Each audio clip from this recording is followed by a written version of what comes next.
בגל הזה אנחנו רואים הדבקות ותחלואה של מחוסנים. אנחנו רואים מחוסנים שחולים ומגיעים במצב קשה לבית החולים, ורואים גם תמותה. העלייה במספר החולים הקשה, המחוסנים, היא עלייה שראינו לאורך הימים האחרונים בצורה מאוד משמעותית. והרוב הכמעט מוחלט של הנפטרים הם אנשים מחוסנים שכנראה עברו שחיקה חיסונית, 83 נפטרים רק בחודש האחרון. עם זאת, בין המספר הזה שאנחנו רואים על המסך, יש גם 15 חולים שהם במצב קשה. בוא נודה על האמת, כרגע לא באמת יודעים, כי אמר זאת בנט בעצמו בפתח דבריו, אין לנו ממי ללמוד. אנחנו המדינה היחידה שמחוסנת בהיקפים כאלה. בכל העולם זו התמודדות חדשה למדי, ולכן אנחנו צריכים לצבור עוד קצת דאטה, ואז להחליט. אני היום לא רואה הבדל. באמת לא רואה הבדל. אם אני בתור אחת שחוסנה בשני חיסונים, קיבלתי את זה בצורה כל כך קשה,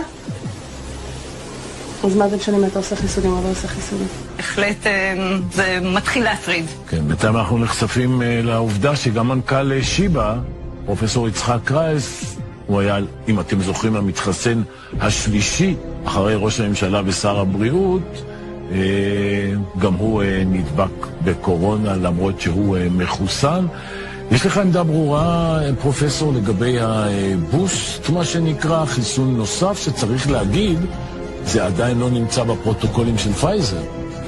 כן, צריך לומר באופן אפילו נחרץ שאין בסיס מדעי כיום לחיסון מסיבי וגורף של האוכלוסייה בחיסון שלישי, בבוסטר.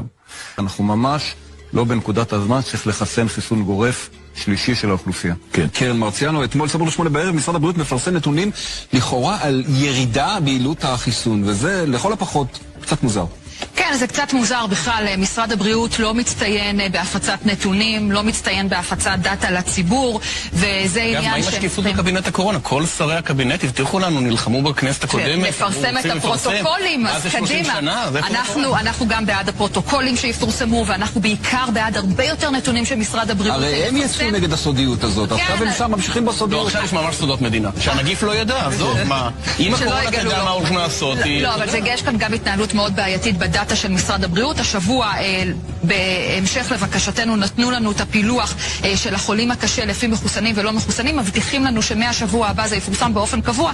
אני ממתינה לראות. כן, יש שוני מאוד משמעותי בין הנתונים מהמחקרים של ישראל על יעילות החיסון לבין הנתונים שמפורסמים גם בבריטניה וגם בארצות הברית, בעיקר בנוגע להדבקה, כי לפי המחקר שבוצע כאן בישראל,